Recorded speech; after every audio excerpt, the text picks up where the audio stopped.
हाँ, तो आज मैं आप सब लोगों को रामचरितमानस का वो प्रथम प्रसंग सुना रहा हूँ जब श्री राम वाल्मीकि जी के आश्रम की तरफ गए हैं।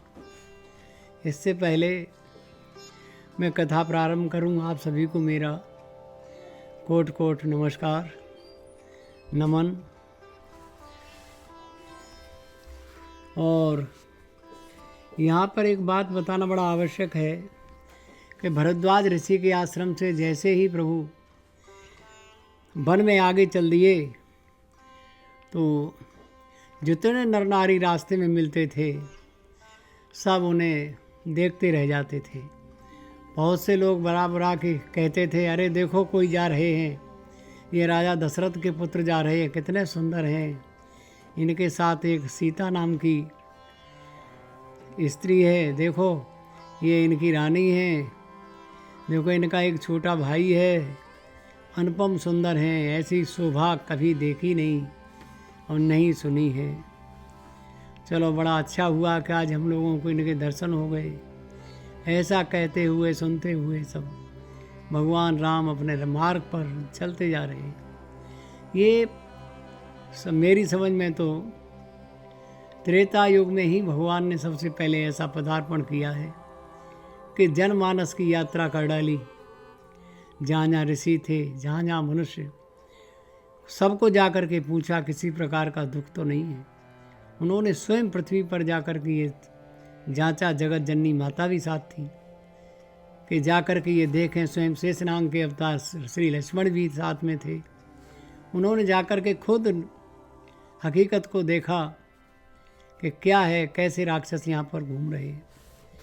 तो उसी का वर्णन कर रहा हूँ कि जब भरद्वाज के ऋषि के आश्रम से आगे वन की ओर जब चले गए तो आगे चलते चलते उन्होंने एक आश्रम देखा। तुलसीदास जी ने अपनी भाषा में लिखा है, सुने सुंदर आश्रम निरखे हर से राजू नैन, सुने रघुवर आगमन मुनि आगे आयु लेन। सुने रघुवर आगमन मुनि आगे आयु लेन।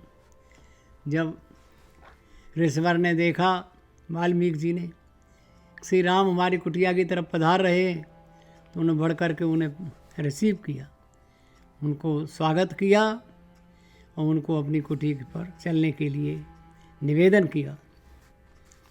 क्या लिखा है, मुनि कहूँ राम दंडवत कीना, ओ आशीर्वादो विप्रवर दीना, देखे राम छवि नयन जोड़ाने, करे सन्मान आश्रम आने, मुनिवर अतित प्राण प्रिय पाए।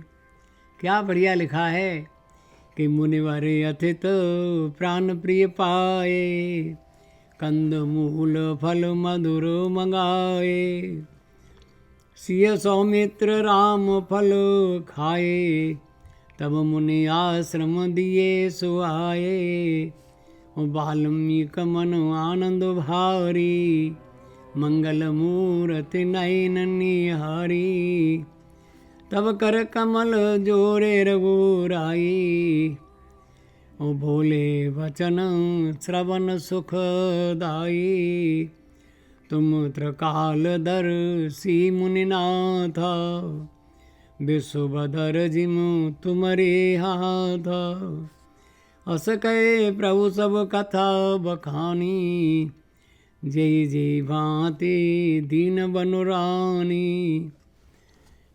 भगवान श्री राम ने जब मुनिवर को देखा तो बड़ा दंडवत उन्हें प्रणाम किया और उनके साथ उनके आग्रह को स्वीकार करते हुए, उनके निवेदन को स्वीकार करते हुए उनके आश्रम पर गए और उनसे कहा, प्रभु हे मुनिवर, आप तो तीनों लोकों की जानने वाले हो, अब तुम्हें सब मालूम ही है, त्रिकालदर्शी हो, और हम तो अपने पिता के वचन मान करके वन में आए हुए हैं। तात वचन पुण्य मात हित, भाई भरत वसराव, मोह कौं दरस तुम्हार प्रभु, सब मम पुण्य प्रभाव। ये सब कुछ मेरे पुण्य का प्रभाव है। कि मैं ऋषियों को देख रहा हूँ। इसके बाद वहाँ बैठ गए और काफ़ी वार्ता होती रही। और मुनिश्रेष्ठ वाल्मीकि जी ने ये बताते हैं 12,000 वर्ष पहले ही रामायण लिख दी थी। इसमें समस्त राम के बारे में जानकारी, पूरा राम का इतिहास लिख दिया था। और वही धीरे धीरे होता रहा। तुलसीदास जी ने बाद में लिखा है, कलयुग में आकर के। वैसे तो कुछ ग्रंथों में यहाँ तक लिखा है कि वाल्मीकि तुलसी भयो, वाल्मीकि जी का ही अवतार था तुलसीदास जी का। अब इसमें वार्तालाप होता रहा और वार्तालाप होने के बाद तुलसीदास जी लिख रहे हैं कि सुनि मन बचन प्रेम रस साने। राम की बड़ी मीठी बातों को सुन करके सकुचे राम मन मोह मुस्काने, वाल्मीकि हसे कहें बोरी और बानी मधुरो अमिय रस बोरी। सुनो राम अबो कहो निकेता, जहाँ सब जहाँ बसो सिय लखन समेता। और जिनके श्रवण समुद्र समाना, कथा तुम्हारे सुभग सर जाना, सुभग सरे माना। ये वार्तालाप होता रहा। कहाँ पर निवास करेंगे प्रभु आप? कंदमूल फल दिए खाने को। बहुत देर तक आपस में वार्ता की। वाल्मीकि जी ने अपनी समस्त बातें श्री राम को बताईं। और इसके बाद चूँकि राम को तो वहाँ से भी आगे जाना था, तो वहाँ से तैयारी करने लगे जाने की। जास तुम्हार मानस विमल, हंस न जीहा जास, और मुक्ता हल गुण गण चुने, राम बसो हियतास।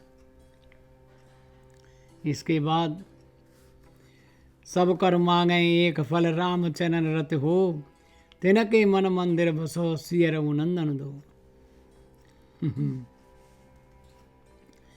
जितने ऋषिवर मिले हैं सबने अपने अपनी बात रखी, अपने अपने वरदान भी मांगे भगवान से।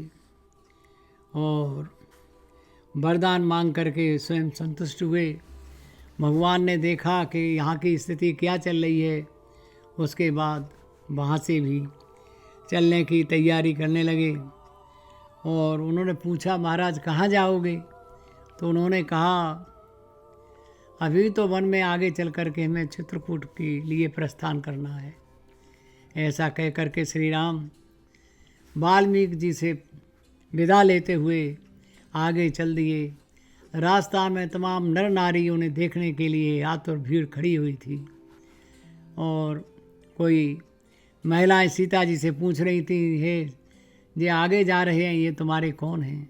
तो सीता जी उन्हें अपने इशारों में ही समझाती थी। तो सीता जी ने एक लिखा है को सामरे से सगरामरे को है। तो आगे चल दिए। आगे धीरे धीरे आगे बढ़ते जा रहे थे चित्रकूट की ओर। मैं इसकी कथा आगे की अब अगले एपिसोड में आपको सुनाऊंगा। तब तक आप सबके लिए मेरा नमस्कार।